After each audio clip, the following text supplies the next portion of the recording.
Hey guys, Prison Mike here. So I swear that I have many other videos about a lot of different topics that I need to get to, but I just can't seem to move forward until I know I've fully covered these kill events, which just seem to be the bane of my existence, especially after this most recent Void event.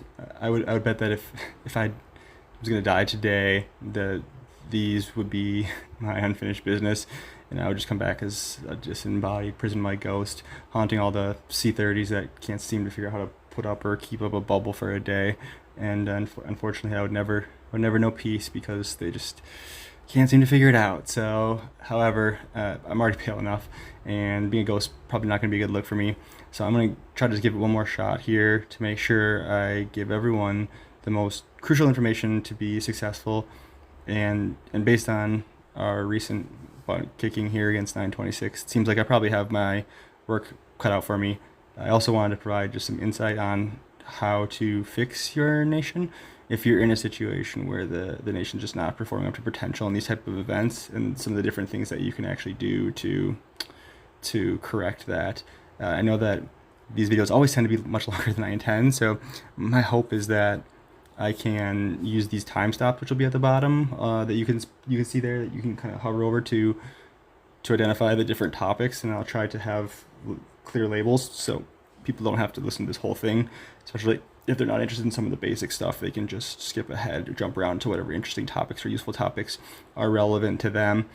If you don't see them at the bottom, then I guess it means that the technology, the computers won, and I couldn't figure it out, but hopefully it'll be easy enough when I upload this. So anyways, so just the context of this, since we merged from 1082 down to 1047, we've won all the Void and Frenzy events, all the Head of State events so far. But there's just kind of a sinister problem, issue that's just been festering in our nation, and it really reared its ugly head in this particular event, which I guess I'm really not surprised about, unfortunately. So it's one thing to make a mistake, and everybody makes mistakes. You'd probably be shocked to know that even I, Prison Mike, have made a mistake or two over the course of my time in this game. I can probably give you guys a moment to pick your jaw up off the floor and recover from that shocking revelation. But in all seriousness, making one mistake or two mistakes here and there is not really that big of a problem or an issue. But there's just recurrent mistakes and these basic mistakes that are being persistently made over and over again that are really causing a lot of problems, and they're just so frustrating. And so, hopefully when you get a merger like we did, there's going to be a lot of active players that can come together and make things work out well. But unfortunately, on the flip side, you're also getting a lot more of those semi-active players or liabilities that really need to be addressed in a timely manner before they cause too much harm to your nation. And we've been doing various things over the last couple of months to try to improve our kill event performance, because even though we've been winning them, we've just had pretty subpar, pretty poor discipline as a whole, and we've just been making way too many of these simple but costly mistakes that just need to get corrected. So after getting smacked around here pretty good by Nation 926 and being dealt our first loss, it really seemed like we still have some work cut out for us here that I wanted to just address one final time, so that at least I can have my conscience clear that I've done everything I possibly can to provide the people who are actually interested the necessary resources to be successful moving forward. So I guess in an attempt to be a gracious loser, I should probably first congratulate those dirty, no good, cheating members of 926 and their victory. So I'm just kidding. Obviously, they did a really good job. They executed really well. They were disciplined. They did definitely deserve to win. I think they had a good core group of players who knew what they were doing and were active. So they did earn the victory, but and not to take anything away from them. But yeah, I think it's probably worth mentioning. I really feel like as much as they earned that victory, we also equally didn't deserve to win, because we were just making so many really costly and stupid mistakes. So after that frustrating smackdown from 926, I was kind of teetering between like a subpsychotic state of rage, where I just wanted to leave my alliance and kill everybody that has ever dropped a bubble, versus this state of despair and considering just giving up altogether and selling my city for $15 or whatever that's worth, and leaving this post-apocalyptic land of for whatever reason, apparently dinosaur zombies, because I guess that's a thing. So these dinosaur zombies, as well as a land full of, interestingly, a bunch of officers who have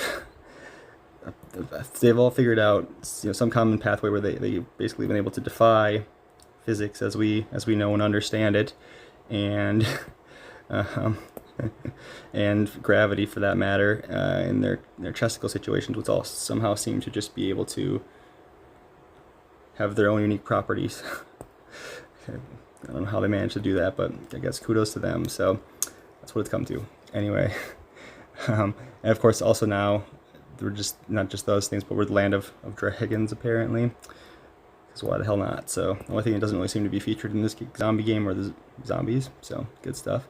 But now we've got these dragons, although I think, even though you can see some pretty cool ones here, I am definitely more of in like a chicken egg state than anything that really resembles an actual dragon. Got a long ways to go. So anyways, I had a lot of time to think and reflect on this, and if there's anything I've learned from my time battling Dementors in the Clink, deep office reference cut for anybody who's a fan, I've just decided that I need to face up to this challenge and give it one more good shot here, and hopefully I'll be able to help our nation succeed going forward. Although I'm certainly skeptical with some people, so hopefully they prove me wrong.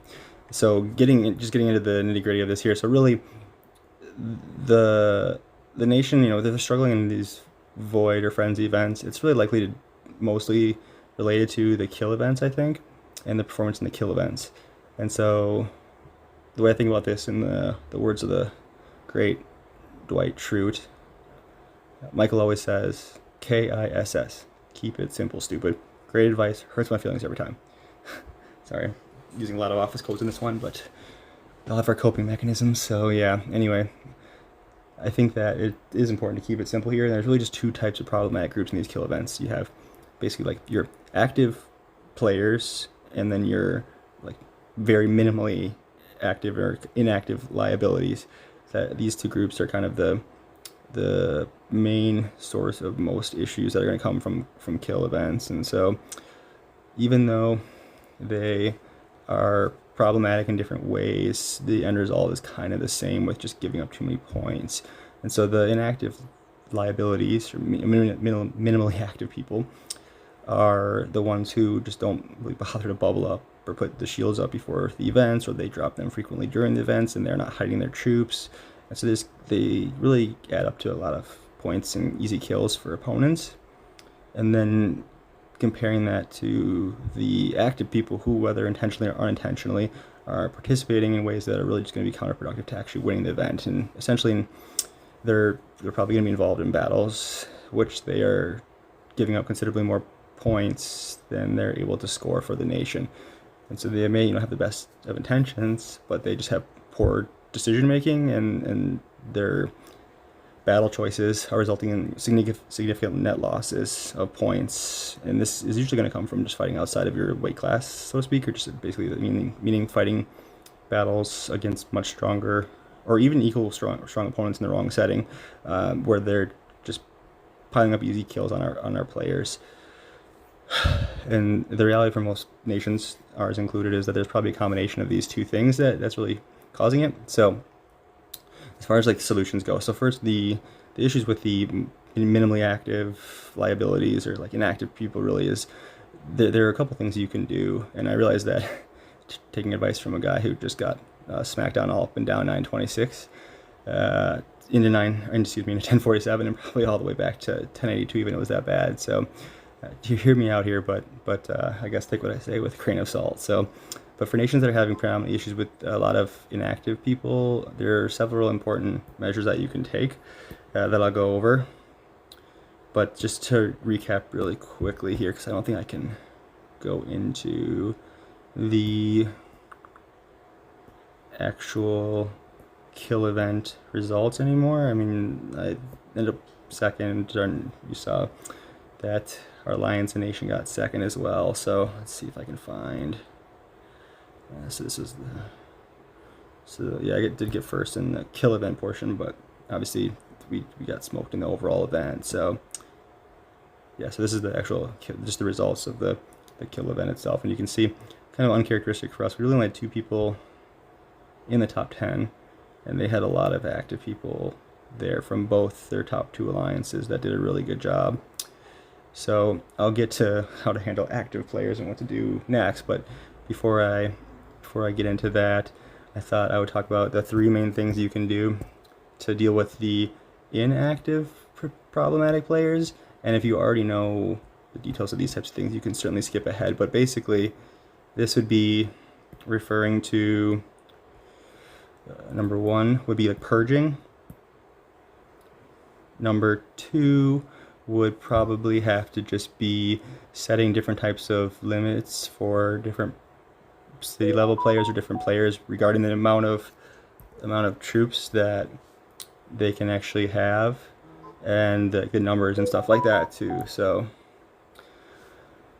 the third would be the intra-event executions, which I will I guess I'm pretty much making that term up, but it's pretty self-explanatory. Just purging and killing troops before events and killing them in events, and then limiting all around the liabilities of players who haven't demonstrated that they really probably deserve or warrant having these higher tier troops. And so specifically for purging, if you don't know what this is, briefly, this is just, you have to implement a period of time before kill events, predetermined set time, where all players basically have to be under like a bubble, be under protection, be under shield, whatever you want to call it. And anyone that isn't under that is assumed to be inactive, and they need to be killed off by some of the players who are in charge of and are responsible for keeping an eye on the nation and getting rid of these troops.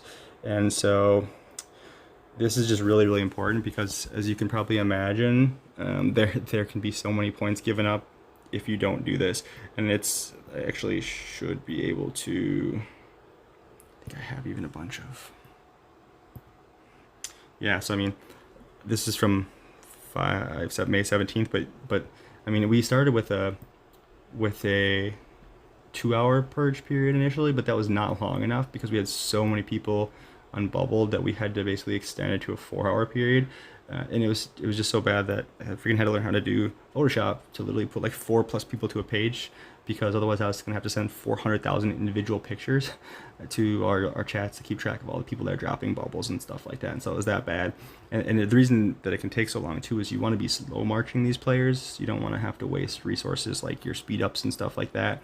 Plus, ideally, if you scout them and then you give it a second, then send a slower march. Hopefully some people will actually have alerts on their phones and they'll be active and they'll bubble, so that you don't have to kill all these troops and stuff necessarily, especially if it's like someone who hasn't broken the rules before. It's like a first time and stuff, because you don't want to necessarily screw over active players who maybe just forgot like one time or something like that. So you want to avoid speed attacking these people unless they're somebody who just has demonstrated constantly time and time again they're repeat offenders and they're just not going to bubble. They're just a liability at that point. So but otherwise, you want to give them a chance. And then the other thing, it's generally a good idea when you're doing these purges to have the alliance that the player is in be responsible for their own players. So they should really drop their own players and kill them. Sometimes I will offer to help that, because a lot of the time, especially if someone has a lot of players, it's quite costly for them to have to kill them themselves. It's kind of painful. And I feel bad, so I usually offer at least. But you don't want to be attacking each other's players in the purge period and accidentally have somebody reinforce the incoming attack, and then next thing you know, hell breaks loose, and before you know it, you're suddenly dealing with this whole big issue with a civil war breaking out over something kind of foolish. So that's what you want to avoid, I think. So as far as like the troop limits and stuff like that, so we implemented pretty recently that anyone basically under C30 is a farm at this point and not allowed to have T5 or higher. And despite what all the hate mail I've received says, this wasn't to get rid of free players. It's the opposite. The reason we specifically picked C30, if you think about it, is because it's incredibly easy to get to C30 for free. You don't have to spend a single cent. All it takes is time and effort. So it's just some hard work to train stuff and get resources and stuff like that, which can easily be done in a year and a half or 2 years, even if you don't spend a cent. What we're really trying to do with this rule is just get rid of those players who come online here and there. They train some troops, so over a year or two they've got, a couple 100,000 troops at least, but they don't pay attention to the rules. They don't compete in events. They don't really put up bubbles appropriately, or they drop them all the time. And they're, again, just this liability that you can't have lingering in your nation, because they're just not contributing anything in the first place. And so you have to get rid of those players that just don't care and that aren't putting in any type of an effort. And so I think the idea that purging these people will lead to active players quitting is really just a completely false equivalency, because you can't think of that type of player, that type of very minimally active player, in the same way that you're characterizing meaningfully active players. It's like comparing apples to oranges. It's just not at all the same thing.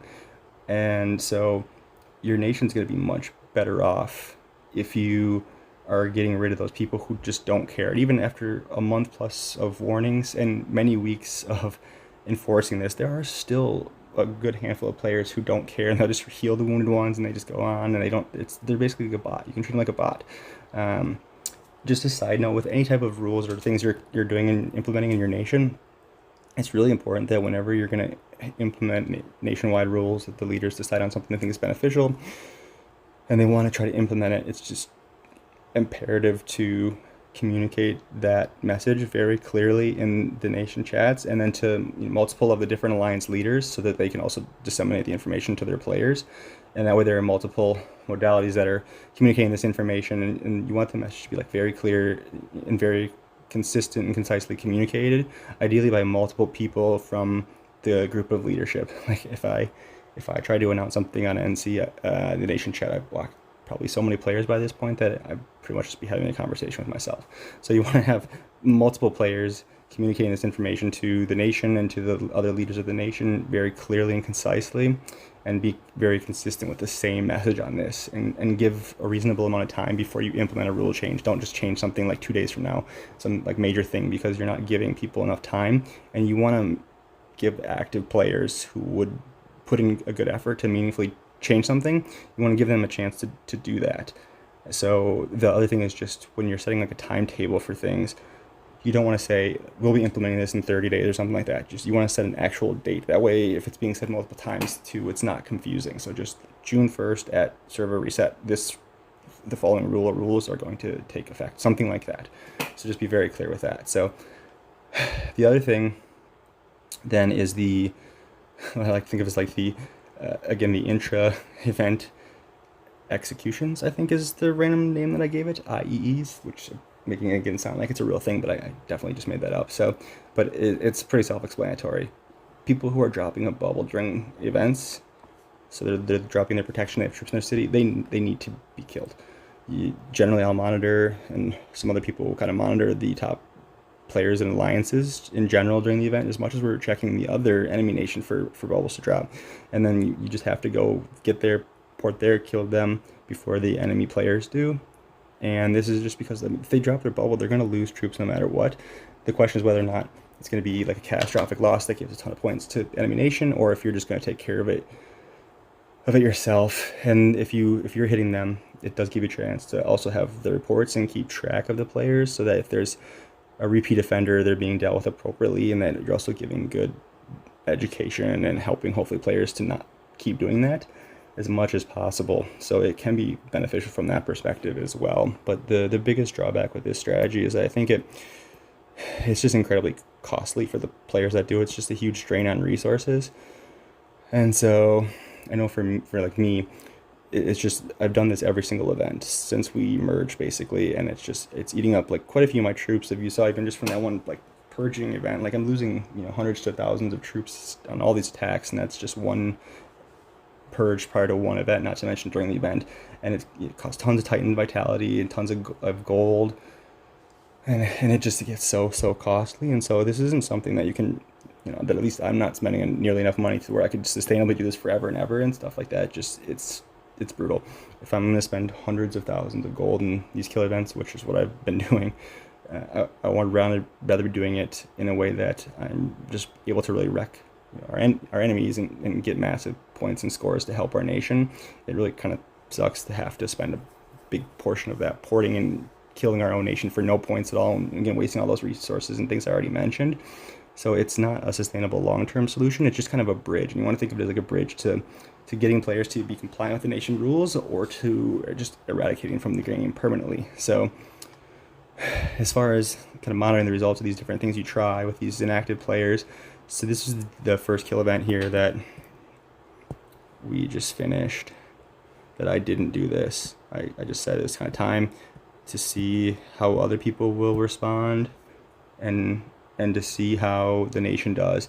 And to be completely honest, I kind of knew the answer to this, because I know I'm killing so many X amount of players every event, before the events and in the events, and not a lot was changing. So I wasn't expecting some great improvement or anything like that, but I thought it would be good to get a sense of how bad it really is, and also just for the rest of the nation to be more aware of just how bad our discipline is, and so that everybody is on the same page, from not just our alliance but all the alliances, of like why we purge people in the first place and kill people during the events, and what happens if we're really not doing that. Because I think there tends to be this misconception that some players, that these strong players, like those of us killing off our weaker cities, are just being bullies or picking on them and stuff like that. And that's not the case. We're doing this because of the massive amount of points that are given up in kill events, and how much that hurts the nation and events and our reputation for future mergers and stuff like that. And so the one positive thing, I mean, obviously this event was a complete crapshoot, like just we got annihilated.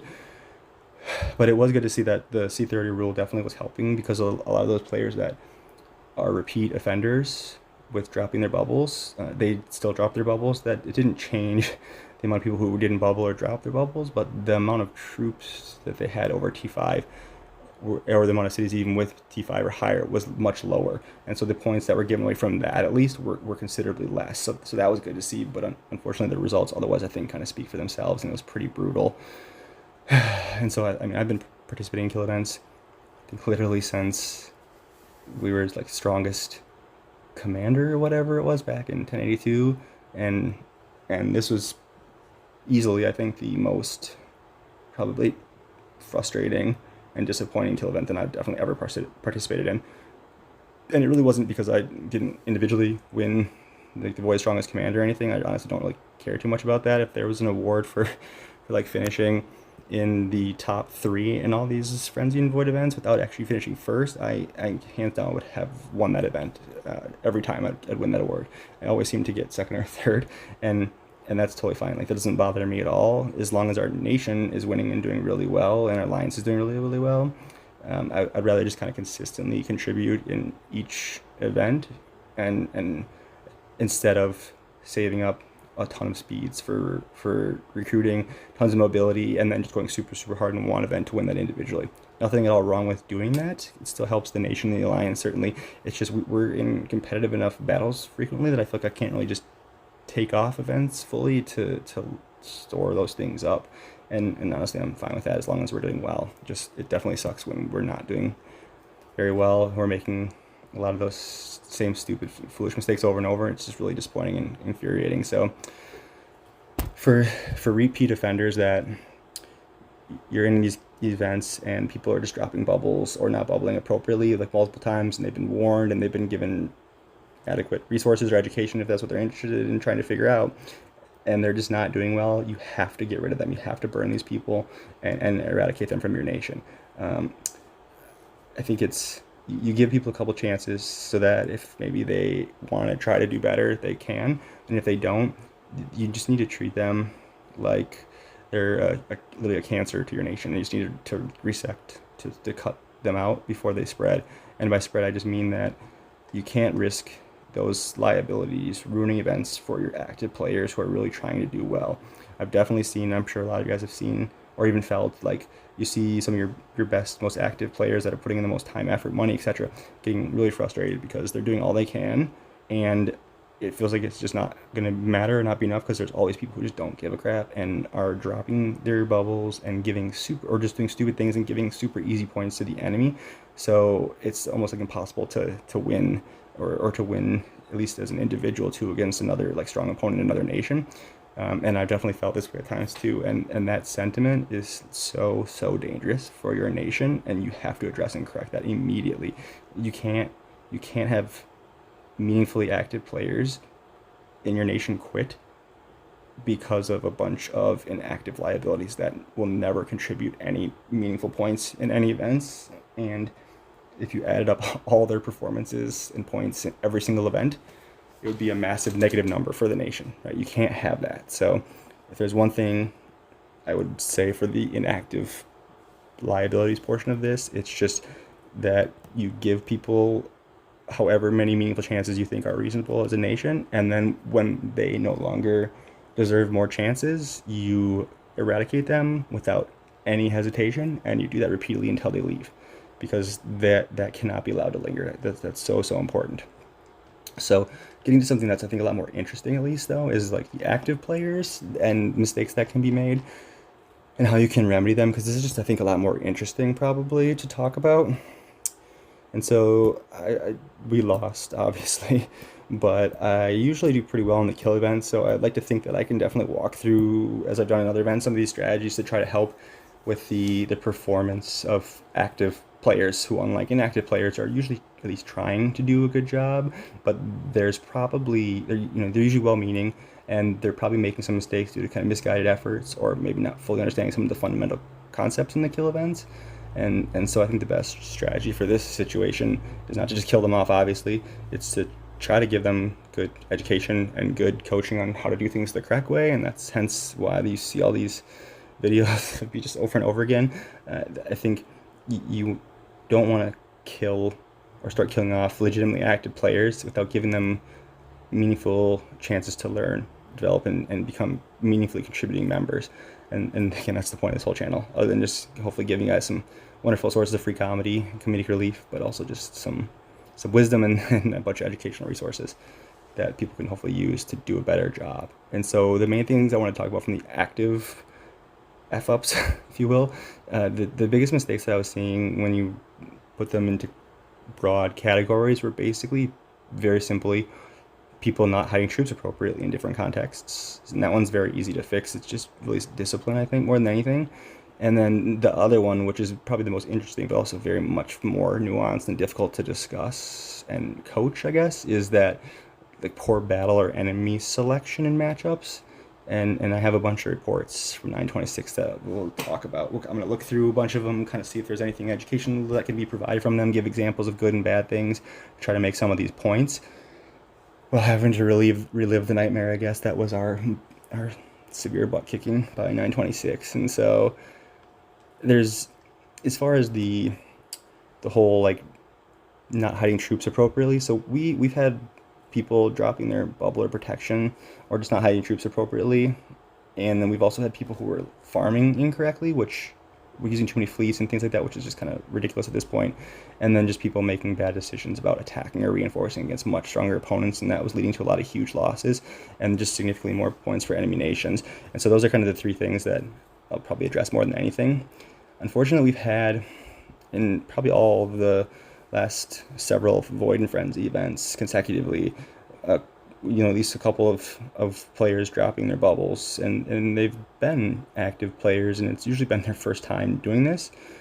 And so when you have somebody dropping their bubble for the first time and they're in your alliance and the event started, even if you wanted to, you can't kick them out and kill them, because as soon as somebody leaves your nation, goes ports into their nation, and there's somebody there, you can't kick anybody out of your alliance. So it's kind of tough on how to approach this and what to do in this situation, and sometimes you can use that to reinforce in different scenarios, but generally speaking, it's very problematic is probably the biggest take home. So you really got to try to remind people that I can sit here and tell you like, oh, pop a 3-day bubble, pop a 1-day bubble, and then anytime you come in the event, just pop another one right away without doing anything else. You don't have to pop your bubble to put up a new one, and all that stuff is all well and good and stuff, but I think I probably heard that every good and bad excuse for things happening in real life that prevent people from bubbling. But really the biggest issue is not the bubble drops. It's the fact that people are not hiding their troops. And so the real solution that everybody should be doing, and the simplest thing, is just to hide your troops outside your city. You can very easily put a fleet in your alliance hall. You can put a fleet which can't be attacked by enemy nations during Warrior Frenzy. You can put another fleet in the let me find them here. I probably should know where ours are, right? In the fort. That can never be attacked. I'm sure we don't have anybody there yet, but you can put them in the fort. That's one fleet. Put another one in your alliance hall, and then take the remainder of your troops and divide them up over 3 fleets that you send to 3 players that are bubbled up for the event, that you ideally let them know in advance that they're bubbled for the event, and they're not going to go porting around, because if they port, they will send your fleet back to you. And that way, worst case, if you drop your bubble, you don't have any troops there anyways, and then worst case, if somebody that you had sent reinforcements to drops their bubble, they shouldn't have very many troops there, other than maybe like a fleet or 2 randomly, and so they're not going to have millions of troop losses or anything catastrophic like that. It really limits it. So the simplest answer for this, that I think, again, every good bad excuse I've ever heard for real life happenings, the reality is that real life always should take priority, and there are probably just unlimited good excuses for why people couldn't get back online to bubble up, or they dropped a bubble during an event. But there's just really absolutely no good excuse for why everybody shouldn't just be hiding their troops before the event even starts, just in case something would happen. And it's that simple for that problem. As far as hiding troops, it's that simple. Just do it before the events start. Have that discipline, and problem solved. As far as like another frustrating issue that I was kind of surprised that it happened, but we had way too many people just farming with way too many fleets, and this is like back to kill event 101 stuff. You can't send like 3, 4, 5 full fleets out to take resources from your enemies. Like, that's beyond an incredibly obvious and easy target to just get smacked by the enemy with a timed attack, right? It's a terrible strategy unless you're using it as part of a bigger strategy to like bubble trap somebody in the right context. But otherwise, you're just making yourself too much of an easy target to get really, smacked and give up too many points. And resources should just never be a motivating factor that leads to giving up a ton of points in a kill event. If you're someone who's not yet on this uranium grind that some of us are eternally already on, and you need resources that bad, you can't use the T4 in your fleets and stuff anymore, really. They kind of limit that. So I think the best way to do this is just to get, train, I guess, 2 fleets worth of like T5 tanks, because their tanks they're probably the best combination of speed and like their load that they can carry. So the T5, they can move faster, make your fleet go a little bit faster to get in and out of cities faster. They can carry more troops as far as their load. They can carry more resources, than can most other troops too, being like a melee unit. So you get a couple of fleets worth of those, and then you can farm with them. And 2 fleets allows you to still hide 5 full fleets, right? You can send 1 fleet on a long march to your power mine, and then have 1 fleet on a long march back from the power mine, while also then hiding 3 other full fleets in rallies or in protected bubbled cities of your allies, or a million other ways to do it. So you can do it this way. That's probably the only acceptable or correct way in my mind to really be like farming or plundering resources during events. And the nice thing with T5 also is they cost a lot less to heal if they get attacked and wounded. They give up very few points, and they're really easy to again heal in a relatively quick fashion. So that's how I would do it and recommend it if people really desperately need it. I feel like I can just hear people being like, "But President Mike, I've seen you send 3 or 4 full fleets in events before." All right, well, thank you for that excellent observation, Toby. But you have not seen me send 3 or 4 full fleets. You've seen what I've constructed to hopefully look like full fleets on the map. So I guess this is probably as good of a transition as any to kind of the final topic here, which is some of the more advanced or difficult aspects of kill events to understand. But I think it definitely is some of the stuff that makes it probably the most enjoyable, really. And some of the stuff that I really like a lot. So I've said this so many times that if anyone's watched these videos, I'm sure they're so sick of hearing it, but it's like very simple, and that's you have to score more points than you give up in a battle, right? Assuming they're the same tier troops and all, you have to kill more troops than you have die, like kills to death ratio and stuff. It's so easy to think that, but I feel like people just don't really understand it, and they're not really following it with their selection in battles. And so the other thing that you probably have to appreciate that's really important in the context of each fight is that if your strongest player or in your alliance or players in your alliance can't match up and don't have similar strength to the strongest players in the enemy nation, then that really limits the strategies that you can do. And you really, as an alliance, shouldn't be defending and shouldn't be trying to bubble trap people, because you can't hold up against their strongest players, and that is a recipe for disaster unless it's done like incredibly carefully in a way that most people probably are not ready to try to pull off, and that will probably be catastrophic for most players at this point.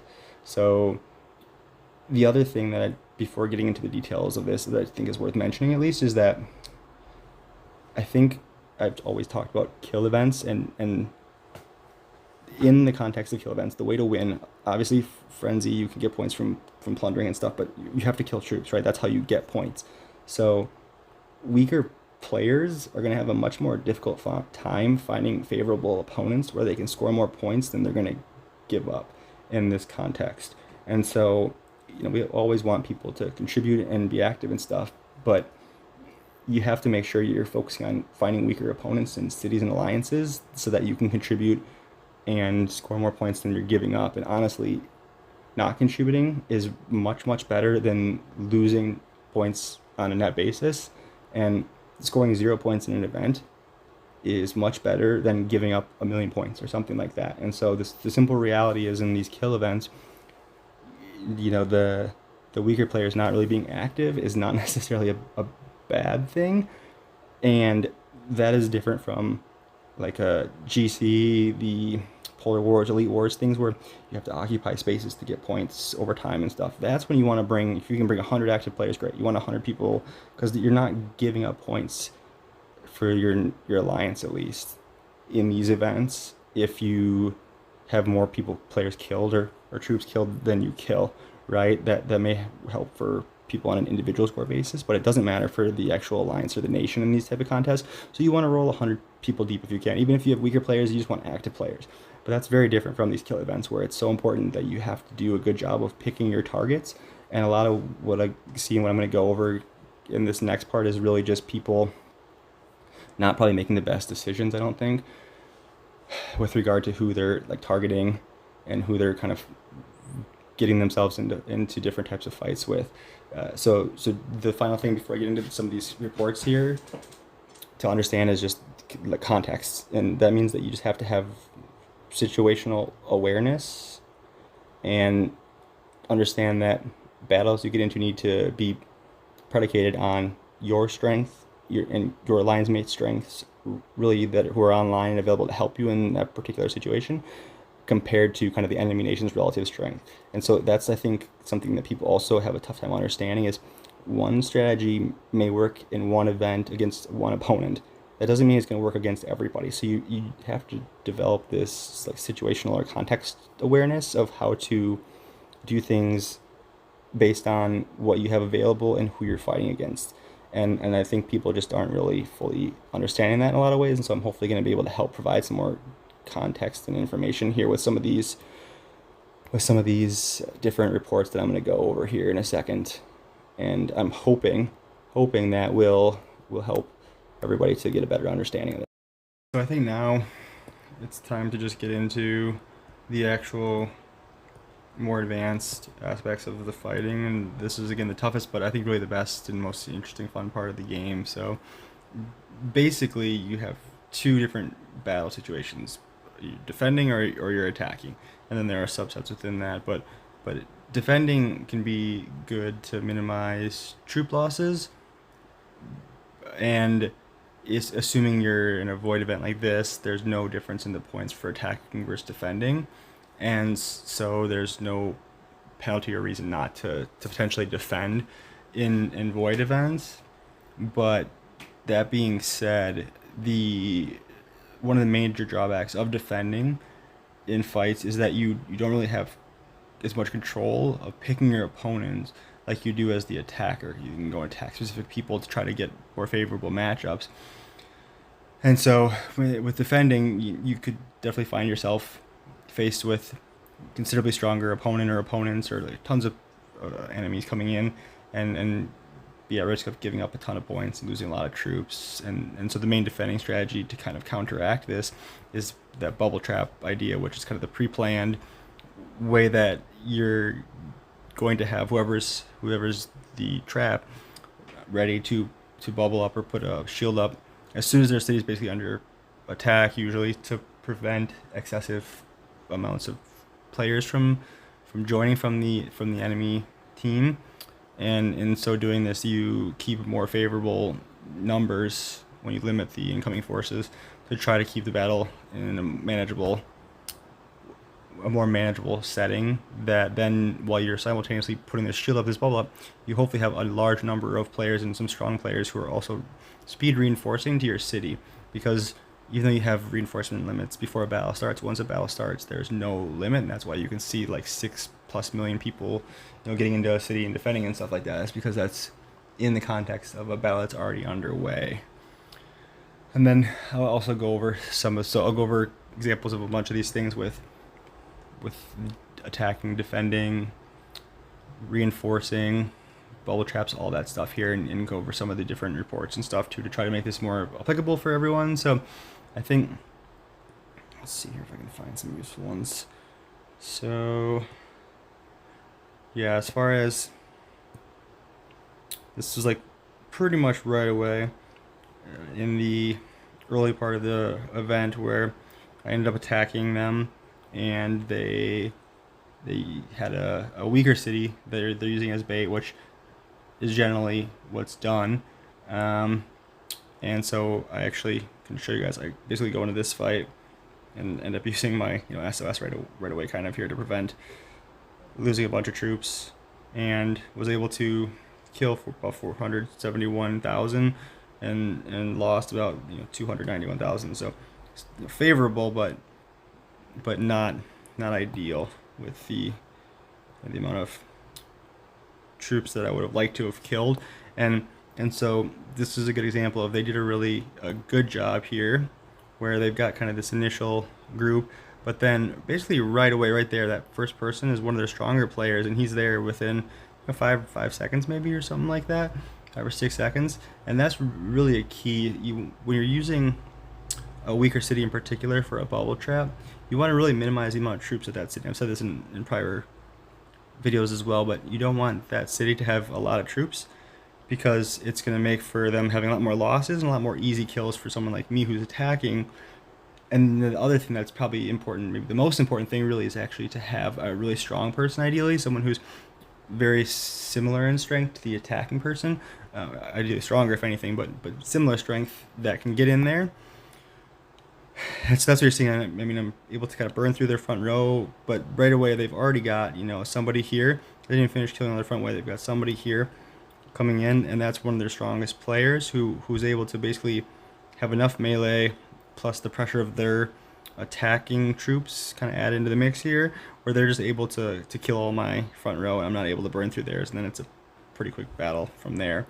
And then that, obviously losing and still getting more points than I lost, of course, but just not to the extent I would have if they didn't have that all-important person getting there very quickly, and who was obviously prepared, waiting for this to kind of stop my momentum and stop me from burning through the front row and really getting those easy to kill damage dealing troops, like the long range troops that would give me massive amounts of points.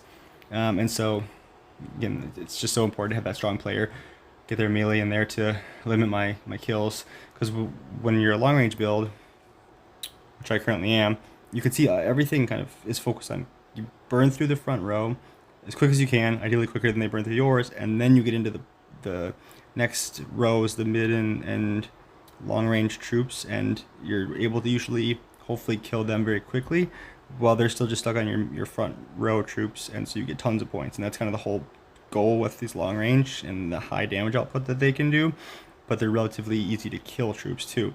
And so when you can't get through your front row, things can go pretty poorly pretty quickly, and that's why being mid-range, there can be some advantages in these situations too, a little bit more. So I think the other thing just to mention with this, like obviously I'm not that strong of a person and fighter here relative to the first person that was reinforcing. We're basically similar strength. And so when you're doing a bubble trap, whoever your alliance is, it's really important to obviously be aware of the players from the other nation that you should not be messing with and that you should not do a bubble trap against. So for instance, like from our nation, like Simoon and like Surveyor are two strongest, like C40, C41. They not to take anything away from this group of 9 players with 3 million troops here and stuff like that, that would not be anywhere near enough to stop them. They would be able to wreck their way through that and score a massive amount of points, and it would be a slaughter. I can't do that, obviously, so reinforcing against me makes sense and it works well, but they would want to make sure they're not making the mistake of reinforcing against somebody much stronger, because that would I think be pretty brutal, and they would end up. It's only a successful bubble trap if you ideally stop the other person and hopefully score more points than they do. Really, otherwise you're just actually sacrificing points. So I'm gonna go to another one. They did a good job. I think it was maybe this one right toward the end here, which so you can see I have pretty significant losses here. 159,000 dead plus more wounded. So basically I lost 3 killed or wounded, about 303k, but I did kill about 788k, so quite a bit more that I was able to kill than I lost here.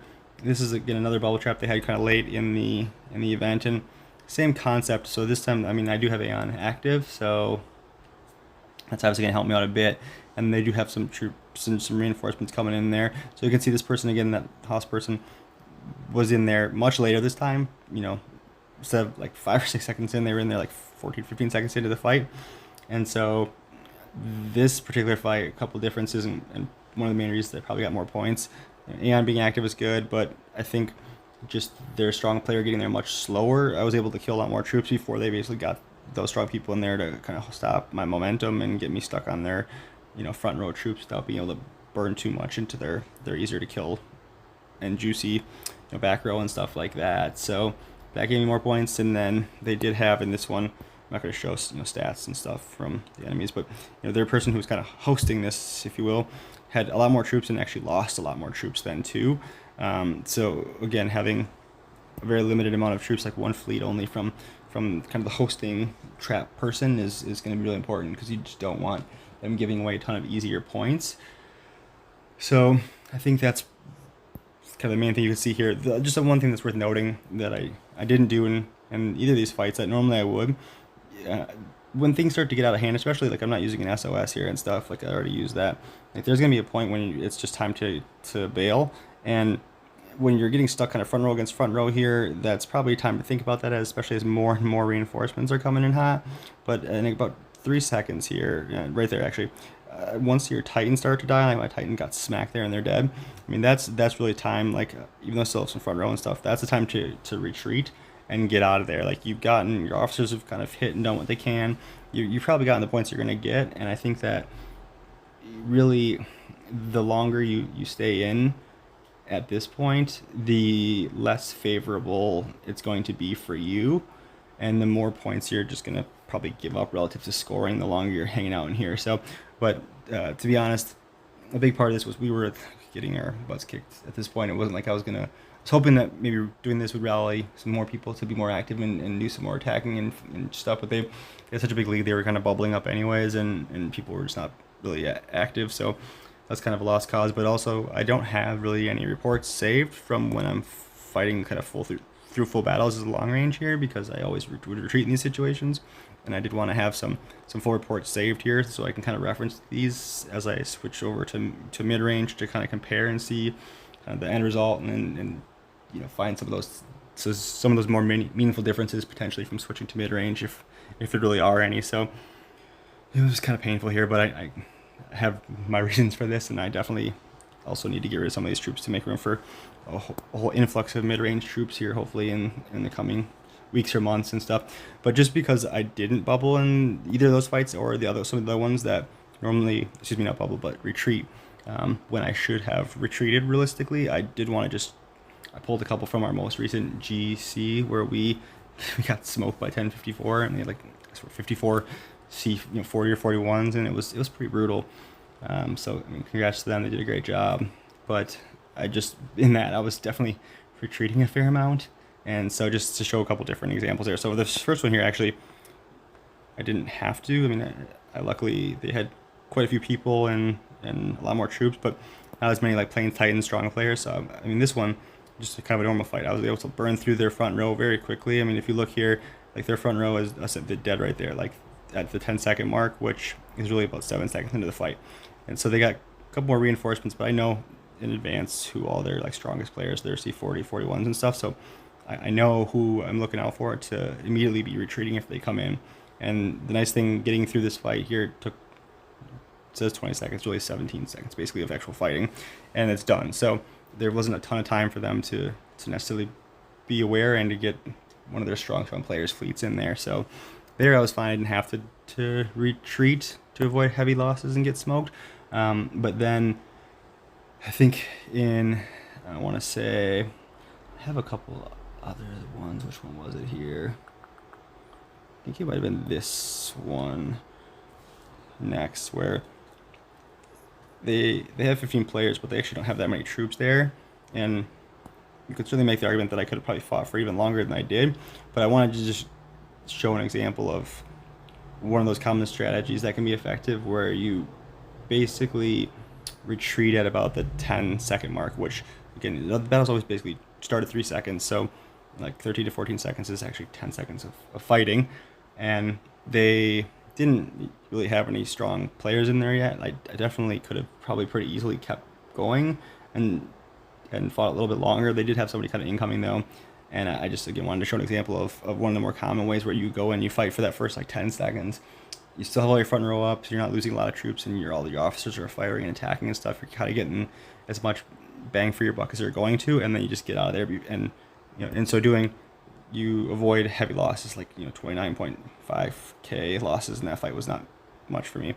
And basically, I'm killing more than 10 times the troops that I'm losing here. So pretty effective strategy. And then more, I guess, of a desperate or a necessary situation would be like here, where again I'm still able to kill an awful lot of troops, killing 563-ish k and losing about 95k before I finally have to retreat here. So you can see, luckily again I'm able to very quickly burn through the front row. So already over like 5-6 seconds in, I'm already into their easier to kill, kind of juicy mid-range and long-range troops, and I'm really killing a lot of them. Unfortunately, I just didn't quite burn through it fast enough, where now this killer person is one of their really, really strong C41s, and he didn't even have to have like his tanks and plane for me to just, I'm peacing out. I'm not trying to get wrecked here and waste troops and stuff. So as soon as I saw that person coming in, I'm out. And sort of the same concept for, I think it's here. So I'm fighting, unless I already showed this one. I don't remember.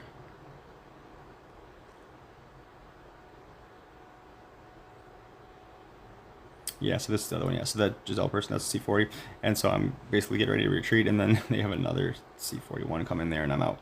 I still have my front row left a little bit. I like 1,000 or so front row troops, so they're still holding up a little bit before they really got into my damage dealing troops, but it was just not, it was game over. Like I'm not going to stand a chance. There's no reason for me to engage in battles that I stand no chance in, and I'm obviously not going to be able to occupy those things and get points off them when that happens either. So those are just examples of running away, and when you have to do that sometimes just to save a lot of troops, minimize losses, and just it's an important strategy to be certainly aware of with those quick hits and stuff like that.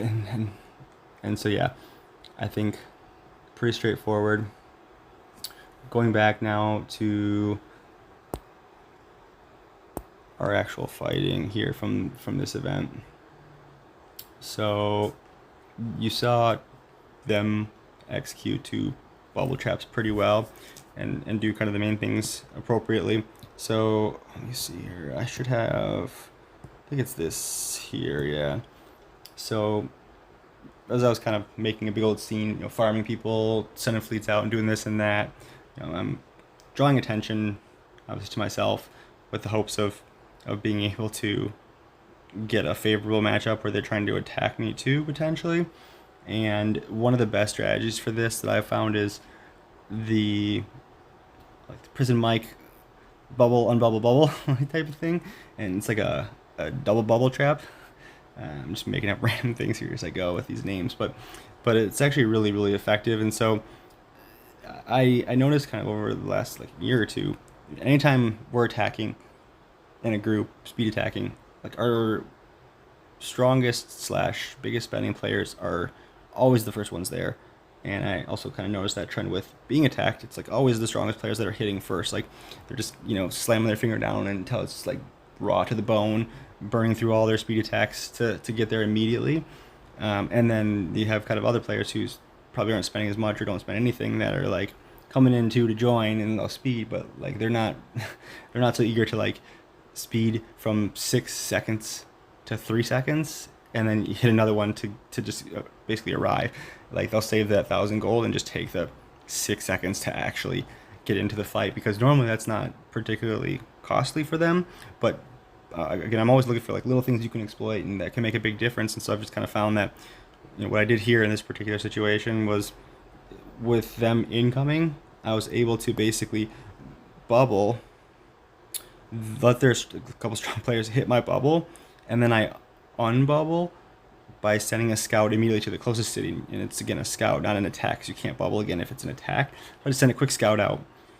That makes me unbubble. I let in however many people I feel I want to, and how many people I can handle, and that usually kind of depends on, again, how many reinforcements I potentially have available, and how strong the players I'm fighting against are going to be, and what names I'm looking out for that I want to avoid. So if one of them even gets in there, it's just one, then I'm bubbling, because I'm not risking several strong players getting in there. Luckily, people hit kind of the bubble initially, so then I'm letting in these other 9 players, and then getting my bubble back up before those initial strong people that hit my shield, and they're just slow marching back to their cities now before they even realize that there's actually still a fight going on.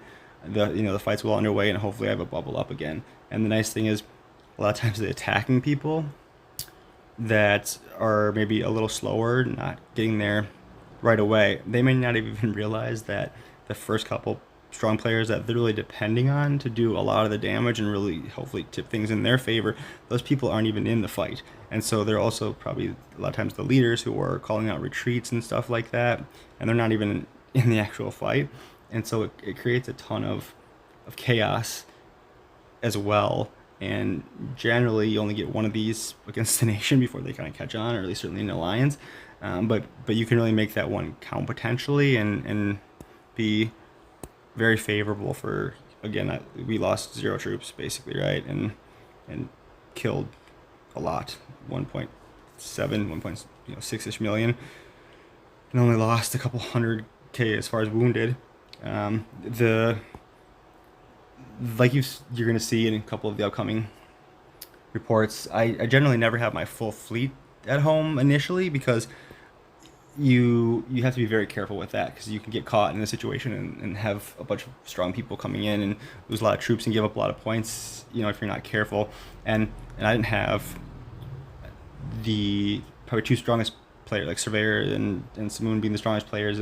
They weren't available at this time online to where they can get their troops in my city and basically help prevent me from having a worst case scenario catastrophic loss situation, because they're there to kind of put a stop to that, kind of the same way you saw that happen against me when I was attacking. I didn't have that. So I know Tech was on and available during this period. So, and he's someone who I don't want to show people stats, but his certainly stats are similar to mine, but the difference is his plane and his Titans are much stronger than mine. And that's my biggest fear in this type of fight, where I'm potentially not going to have a ton of reinforcements, at least not early on, and I may be fighting quite a few players, even if I'm pretty strong and my stats are probably much better suited to be able to handle them okay.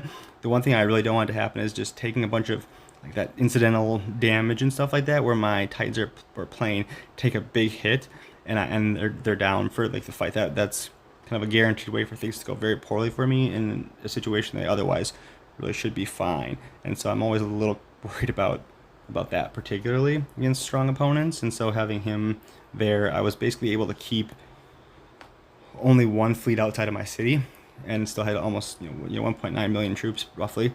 And then I just was able to, because I knew some of their stronger players were missing the fight, and then I was able to kind of do this bubble and double-bubble-trap.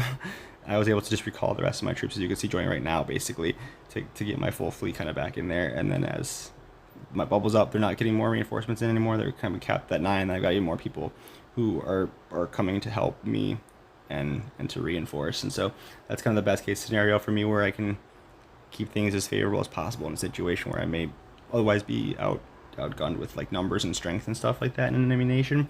So it can be a little high risk, high reward.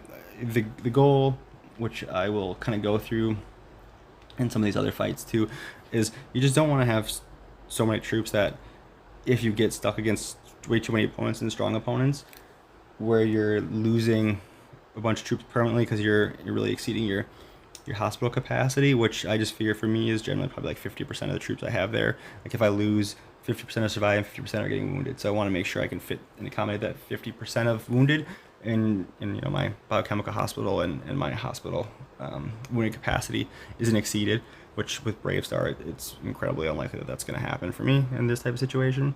But also I don't want to give up a bunch of points. So kind of a lot there, I know, but let's see. So just those are kind of examples of various different types of bubble traps and how to execute them in hopefully the highest efficiency manner. The next thing would be, so some of the, right after that attack I did on them that I showed you where they bubble trapped me, here like this 1813, they had 2 players kind of back to back attack me right after that, and I'm not really sure, maybe they were thinking with me attacking and like losing some troops and stuff that they could hit me and they would kill enough troops that they could really do a lot more damage and have more permanent losses against me. But as well as this person executed in those 2 fights I showed you, getting there, kind of putting a stop to me getting massive amounts of points realistically and doing really well, I think it's worth noting that then they attacked me, and this is like a huge mistake, blunder, because we're very similar strength. They're maybe a little bit stronger if anything realistically, but so this is kind of a good example of like, you really should not be attacking people who are very similar in strength to you, and that's just going to be very evident when I just kind of run through the numbers here a little bit on this one. I'm not going to do this on all the fights by any means, but just to kind of make the point with like more objective numbers here so you guys can get a sense of this. So I really only have about 1.4 mil, so literally 2 full fleets, not even in my city at this point. I'm only fighting with maybe 2/3 of my army or so, and despite that, I mean, he kills 97-ish thousand, and I kill 305k, and so I probably have roughly 3 times as many troops as he does, and so that just amount of front row to slow him down and stop him from kind of progressing, but then also the significant additional damage output I have here is just going to be way too much. Like, I just have way too many back row troops hitting him there, and I mean, you can see his front row is just kind of melting way too fast, and I still have way too many. Like, they're already dead, like before, not even full 10 seconds of actual fighting, and they're completely gone, and I still have tons of front row here, and this fight is over in very little time. Literally about a 22 second fight here, and it's already pretty much over. And so I mean, it's not really even close, and sure, using an SOS and stuff like that, fine, you don't lose troops, but the point of this is to try to be efficient and get as many points as you can against an opponent. And so it looks like, okay, I guess I still killed almost 100k to my 300k, but when you really actually look at the numbers here, you have to remember, and you can do your math yourself here if you don't believe me. It's probably good, you don't have to trust me with math and stuff, but between my wounded troops and lost troops here, you can see. So if you add all these numbers up here, it's probably worth mentioning that. So basically, I have, let's see here, it's I had 97-ish K that were wounded, but about 24,395 are T1 through T3 here, so they give zero points. So then you're basically down to actually about 73.5k troops that actually gave points from what he hit, and another 27,857 of these are T10, so they give 96 points instead of 155 T12. So really, when you, and he had all, you know, T11, T12. So when you actually just, and I did the math on this one here, so if I'm putting all that work, I might as well just, you know, mention it. And this is again just to objectively kind of make the point with numbers, like this person is probably a little stronger than me, very similar, you know, strength overall. But in this fight here, with not even, you know, 2/3 of my fleet only even, he scored 8,503,872 points. So just 8.5 million basically. And on the flip side, I basically scored, totaling everything up here, 41,995,650. So basically 42 million to 8.5 million in the actual points in this fight. So I basically 5x the amount of points that he scored, even though we're very, very similar in actual strength. So this is just meant to really hammer home the point and drive home the point of, like, you shouldn't be attacking players that are stronger than you, absolutely. But even players that are very similar strength and maybe even a little bit weaker than you, it's still probably going to be a really bad idea, and you're going to lose a lot of points for your nation if you're fighting in this kind of capacity. So the other person who I think again attacked very similarly, I mean, they even have a gold plane, so their stats are definitely not quite as good as mine, especially some of their damage stats are pretty notably lower than mine, but very good stats overall. And I mean, this person, you know, they have a lot, 2 strong titans and a gold plane even and stuff, and then I get kind of one of my alliance mates right at the very end there reinforces too. But it's basically for the most part just me with not even 1.4 million troops fighting, you know, kind of a one-on-one type situation.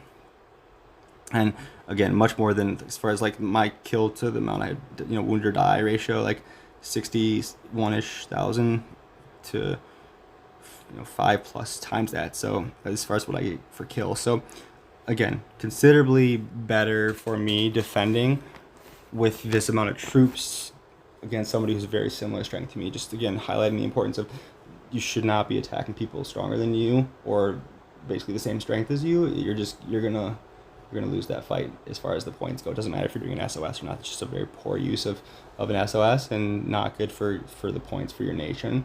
And so I think that kind of probably makes that point pretty well.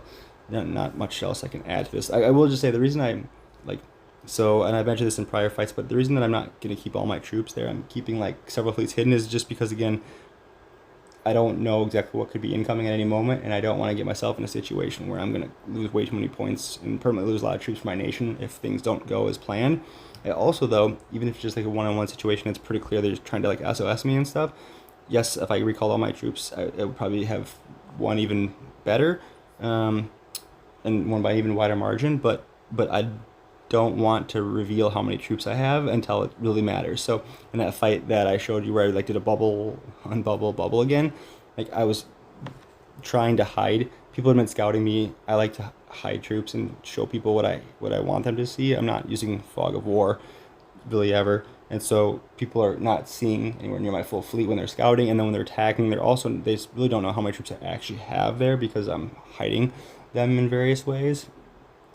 And so it I think gives me an advantage when I really need it to have those extra troops, and to hopefully kind of trick people into fighting against me, because I'm at that kind of sweet spot right now where I'm strong enough. Usually that one person attacking me, unless they're very, very strong, I'm going to pretty easily, as you can see here, win the point, you know, totals in that easily.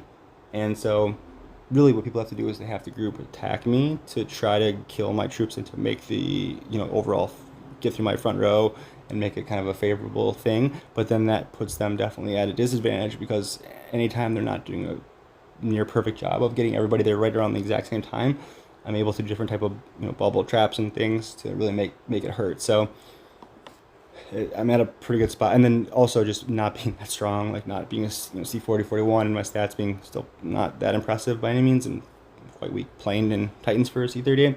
Like it's still very easy to get people to attack me overall. Like the temptation is going to be there for people to try, event after event, and usually that's great for me. So otherwise, I think let's see. This one was another time. Yeah, so, I mean, literally complete. I mean, I don't know why this person, again, SOS, they're not, I guess, losing, and everyone just SOS and slaughter, but they're killing basically nothing, and they're giving up massive points to me, and multiple people still reinforce even, so this is just a terrible decision to attack. But, I'm throwing shade at people who attack me here. I should never complain when people attack me. It's great. I love it.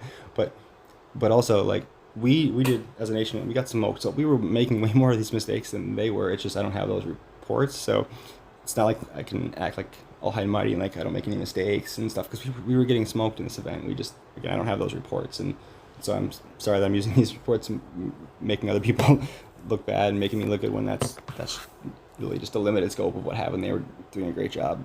And they kicked our butts, obviously. So, just otherwise, so those are more defending, target-wise, showing that. So, I guess just a couple of like attacks. So when people drop their bubbles, I'm obviously just hitting them as fast as I can to try to burn through them.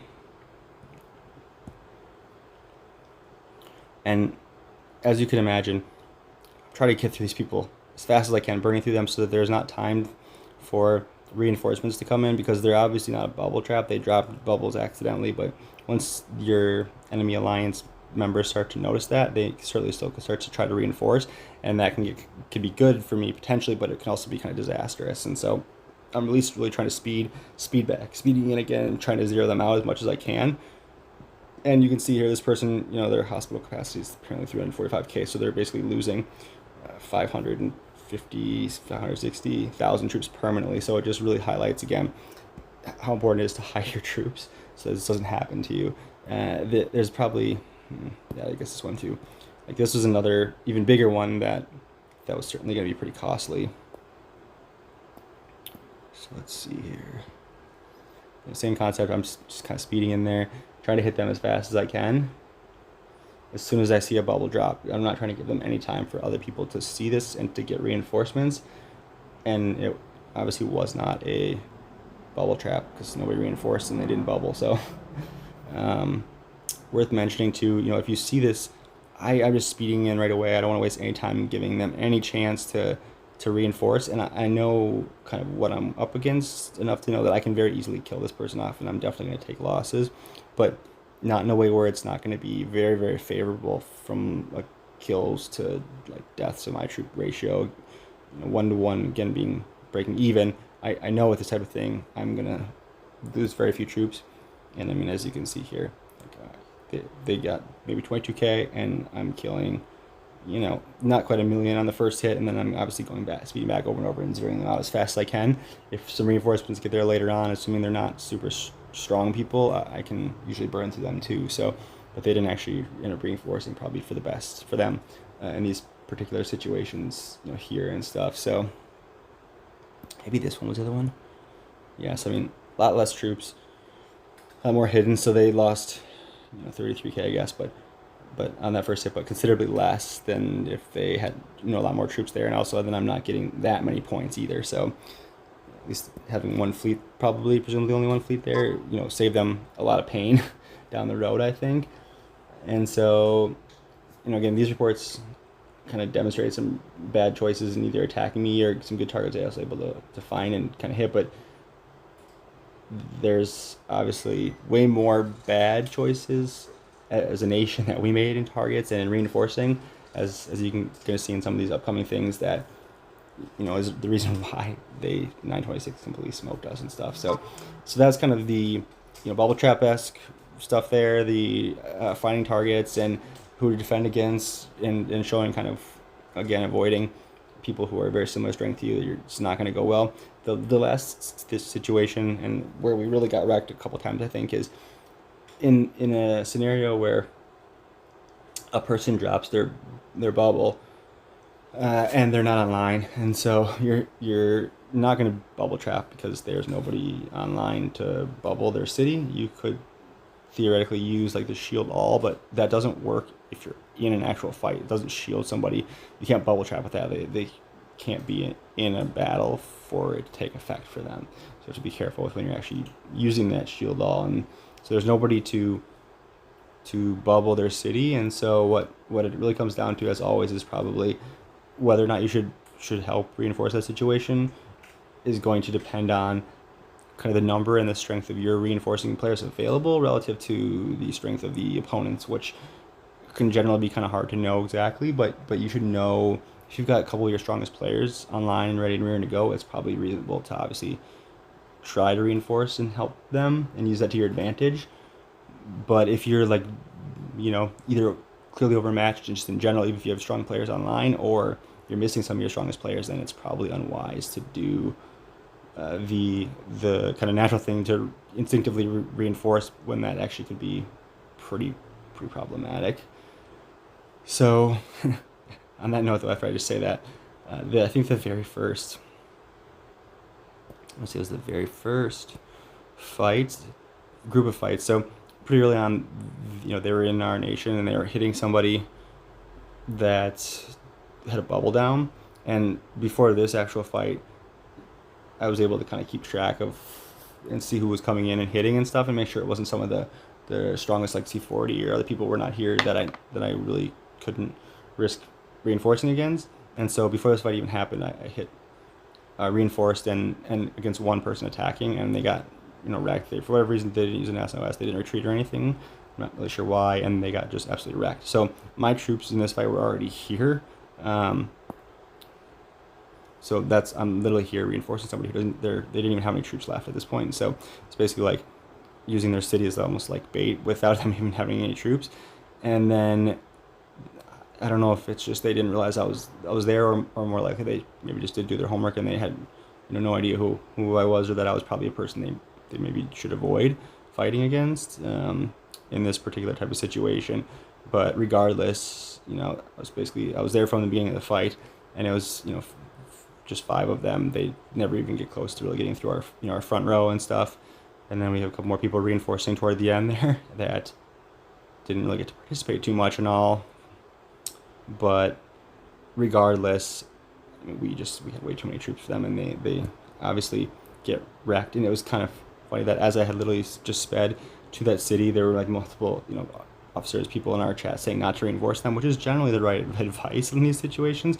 It's just do as I say, not as I do, because I was obviously watching closely and kind of knew what I was looking for to make sure that I could get the most out of this fight. And remember, at any point you can retreat, even if you're reinforcing. Obviously, if you're the one whose city is fighting, you can't retreat from that. But I was ready at any point. If some people started coming in that were going to be potentially very unfavorable to fight against, then I was going to get out of there right away and retreat. So, and you can see here, kind of passes certainly the kill death ratio test here. I'm literally killing almost exactly 10 times the amount of troops as I'm losing or have wounded in this fight. So certainly I think a good decision there, at least in that particular limited instance. But this is not something that always goes well, and I think it's probably worth going through a couple of the other ones that can show kind of the other side of how this can potentially go. And so let's see here. Let me find this here. I'm trying to remember which one is which. I think it might be this one here. Yeah. So probably against my better judgment, the big risks when you're reinforcing somebody who's not online, you have no control of how many players are coming in, right? Like they may come in with a couple players and it seems like it's going to be a very favorable matchup and you're going to be able to win, but then the fight goes on for a little while and suddenly they could have 5, 10, 15 more strong players all joining the fight, and there's no way to stop that. So the tide can turn very quickly not in your favor when you're reinforcing against an unbubbled offline player's city. So just remembering to retreat when things go poorly is always a good idea. And in this particular instance here, where we got absolutely kind of wrecked, probably against my better judgment, I left troops in another city when I went offline. normally someone is trying to do some bubble trapping and stuff, and there isn't another stronger person, I usually will just leave, one attack fleet there, because I'm obviously bubbling, logging off, logging back on, make sure my bubble's still up, sending all my fleets out to other players, usually ones that are bubbled, to protect my troops from getting hit in case my shield falls or something like that. That's could be catastrophic. And so I'll send one fleet to an active person to give them a chance. The drawback to that, and in hindsight, obviously in this particular instance, it was a huge mistake, because they came in hot with a lot of people, and you can see like they got basically 5-6 people in there, in 6 seconds. Like they're coming in hot there, with a lot of people, and one really strong person kind of right away in that first group that hit immediately, and then that about 10-second mark as you watch, so they all these people coming in, way too many strong people. Even if we bubbled here before, right, now there with that is when the C40 got there. So we're obviously be done by that point for sure. But even before that, I think had we gotten, and then just another wave of people come in, even had we bubbled like within a couple seconds, I think that just the amount of people that had coming in and their strength, we would have lost for sure. It just may have been a little closer, but I'm not sure what happened with the hosting city here, but he was just obviously not able to bubble up at any point, and so we just got racked. And I think this is probably the one fight for me that of all of them that I didn't even get close to breaking even on, like that kills to death ratio. I'm losing, I'm killing 106,000, but I'm losing 275, 276k. So kind of a massive defeat, and probably a good reminder that it's just not generally wise to leave a fleet in an unbubbled city unless you know for sure they're going to be really on top of things and bubbling up either whenever they're getting attacked, about to get attacked, or if they're distracted and not going to be able to be online. Because this is probably a good reminder that if you didn't already notice from other videos, or from this video, even in other fights, I'm really not that strong. That's why I have all these sometimes ridiculous strategies and different things to try and make fights more beneficial for me, or kind of turn them into a favorable scenario that I can then benefit from and win. But when it's like just 5.7 million troops and quite a few strong players, I'm essentially useless. I'm not anywhere near strong enough to hold up against something like that in brute force. And so people have to know that and get their bubbles up, because I'm certainly not going to be able to stop that type of incoming attack. And they did a good job of almost like 2 waves worth of players to probably, in case they had a little shell shock or a little butt hurt still over like that first kind of bubble on bubble rebubble thing, and so they did a really good job there of just annihilating us in pretty painful fashion there, I think. So otherwise, so normally I would say that JPN is really pretty good about avoiding catastrophic losses, and they know better than to attack people they shouldn't, or not hide troops, or in particular they usually are not foolish enough to try to fight either bubble trap or just reinforce their own players against much stronger opponents. Like that's one of the things I've probably appreciated most about them, is kind of a second alliance, is that they're not costing us by making really stupid decisions. They're usually very disciplined, and sometimes I feel like they're probably even more disciplined than we have been at times, certainly. But I don't know if it was just because we weren't attacking them when they dropped bubbles during this event, and so maybe they were reinforcing more because we weren't the ones attacking, so they could actually get points. And they see me or somebody else strong coming, they know not to reinforce because they're going to get wrecked. But for whatever the reason was, this was a pretty appalling event for them also, because there were way too many times that they were reinforcing and repeatedly reinforcing cities that weren't bubbling or weren't bubbled. And they have a couple strong players for sure, but you can't have like some of their players with like 200-300 melee HP and LRA and stuff like that are like trying to reinforcing repeatedly against people with 3, 4, 5 times those stats, and they're just absolutely getting wrecked and repeatedly wrecked. And so I'm not going to show who was in this one and stuff, but even though I said I wasn't going to attack in this event and just kind of let things play out, I couldn't resist a little bit, because before this attack also hit, one of our other strong players hit a bunch of their players who were reinforcing, and they obviously got wrecked, and it was just kind of frustrating to see some of these bad decisions that normally was uncharacteristic for them. And you know, as much as I'm not talking smack and almost like insulting them here, you know, it's not meant to single anybody out, because we all did a pretty crap job. And as the strongest alliance, we should be setting a good example of how to do things, and not the opposite. And unfortunately, you know, as bad as some, I'm sure their losses were with some of their decisions, unfortunately, I think this might be like the single worst, probably the single worst attack and massive net point differential between us and an opponent. So I don't have, I had to make a separate video for this because I'm not in this fight, so I don't have the report and the video myself, which is maybe a good thing, because I probably practically threw my phone through the wall when I saw this happening, because it's just everything that you could do wrong in a reinforcing situation was done here. And you know, the players that are reinforcing are just active players from our alliance that are just trying to help. Like, they have the best of intentions, so I really have no right to get mad at them for just trying to help or anything like that.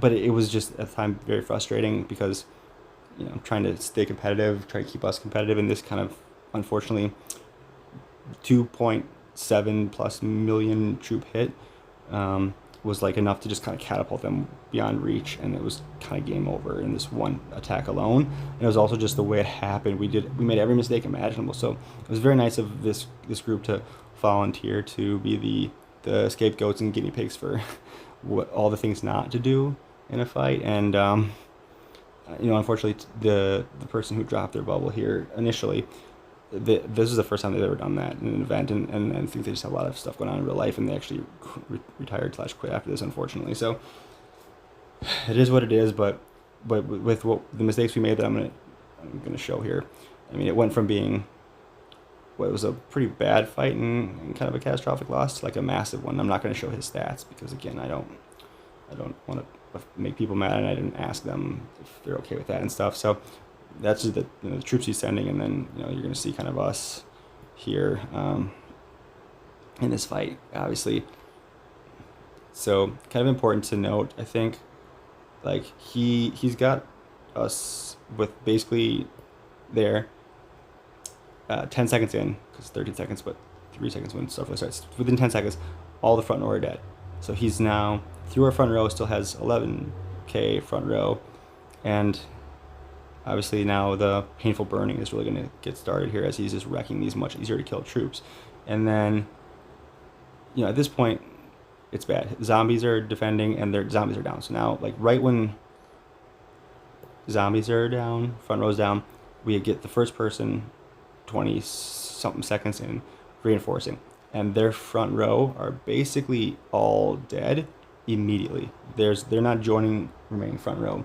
They are coming in, getting hit, and they're dead immediately. And so now all you're doing is adding another player's easy to kill damage dealing troops to the onslaught that is already going on, and just massive amounts are getting killed. And now we got two more people or so reinforcing. But again, even with that, there's basically no front row, and they're just again adding more I think easy kills. As you can kind of see here, there's almost nothing left. Why does it keep doing that? Okay. And then another person still reinforcing, unfortunately. And their damage dealing troops are all basically getting wrecked here. Okay, the last of the reinforcement, front row are getting wrecked. Their back row are also getting eaten alive, and just this person just like feasting on troops here. And then it's finally, mercifully game over after a minute long, just absolute slaughter. And so when you think about the things you want to avoid doing in fights, probably want to avoid reinforcing. I would say in general, I think it's probably not a very good idea to reinforce against a much stronger player. If you're going to, number one, you need a strong person that's going to be, again, similar strength to kind of slow them down, like you saw happen to me when I was hitting.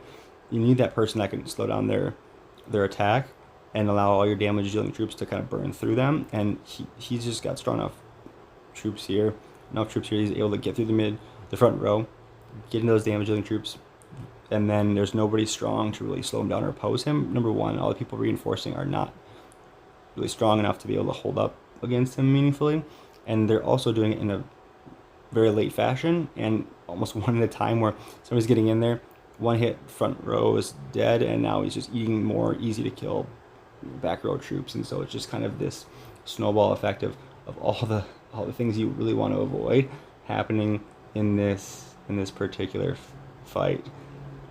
And so when you look at the report, which, let me see here, so I don't want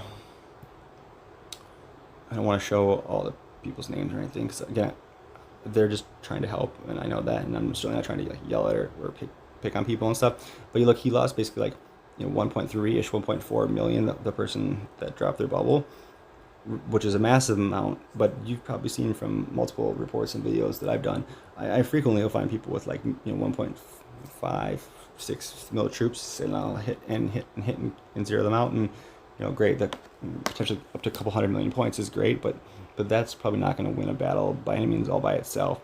But when you then add all these other players, and they're basically doubling the amount of troops to about 2.7 million in one hit, that is just a catastrophic amount, especially because we're also losing a lot of troops permanently, and the SOS that he used was perfectly done to where he didn't lose any troops really from that fight. So kind of the worst of the worst for us and best case scenario for them.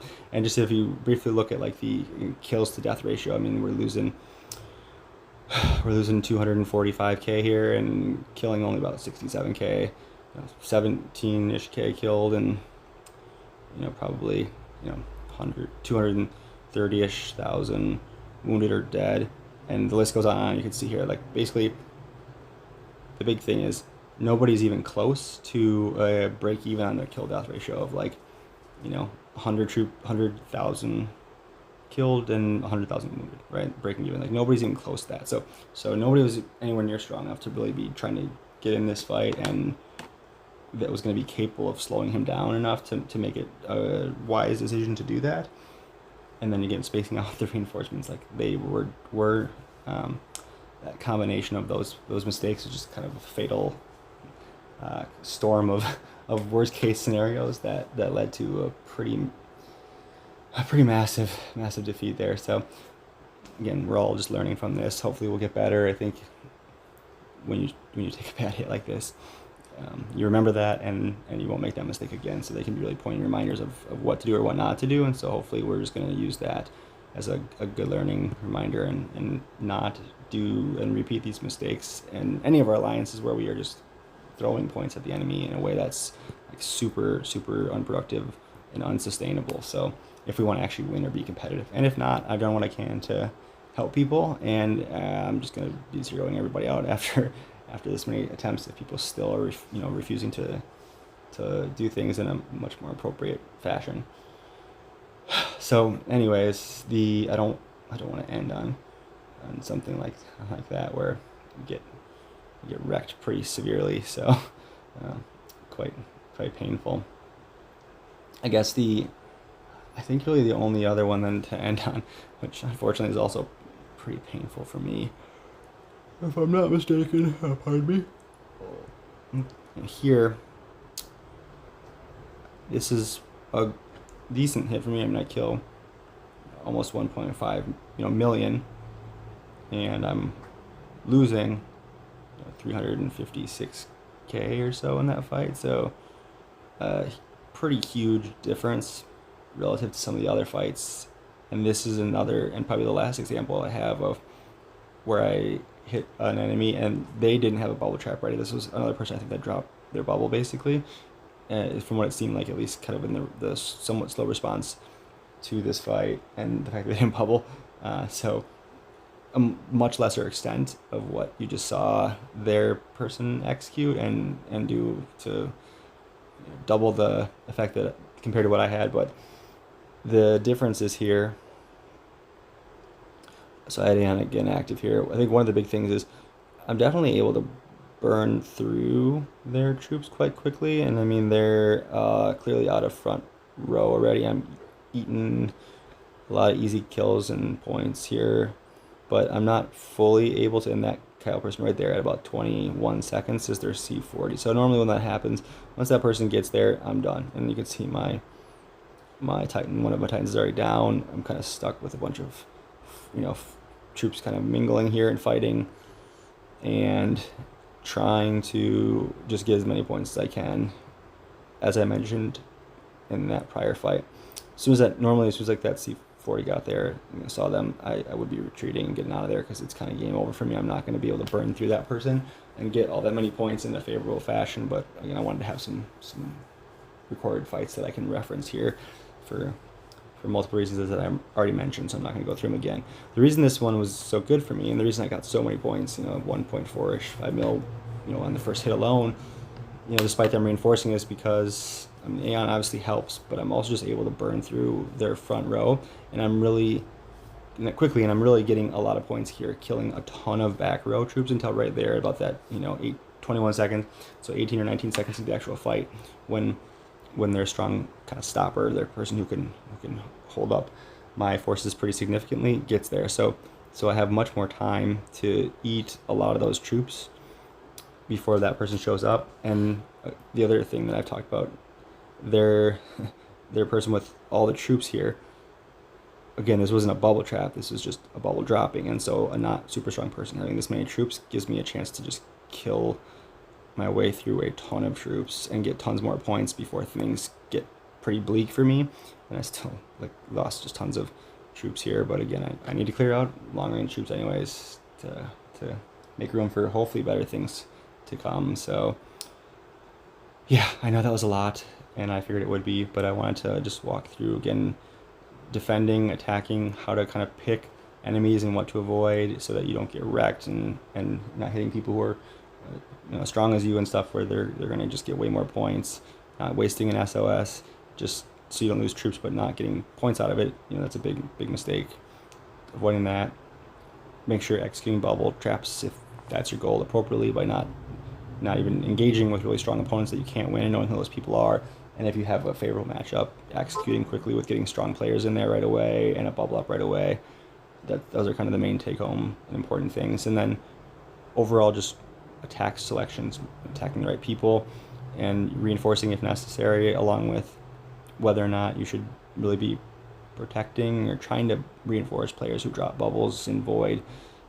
You can make an argument that you certainly could try in certain scenarios, but you have to be so careful, because they can just keep on sending more and more people in, and they can get really out of hand. So you want to remember, again, retreat is your friend. If things are unfavorable or getting to a point where you're going to lose a lot more points than you're going to score, then people need to be making the call to get out of those fights, retreat, and not give up points. Because the last thing I can say is something I've said so many times before, which is you have to kill more troops, you have to score more points, then you lose, or more troops than you have die. So that kill to death ratio is really important in these type of kill events. And so hopefully these things that I've talked about ad nauseum in so many videos are going to sink in for people, and will make a big difference in people being more successful, especially from our nation.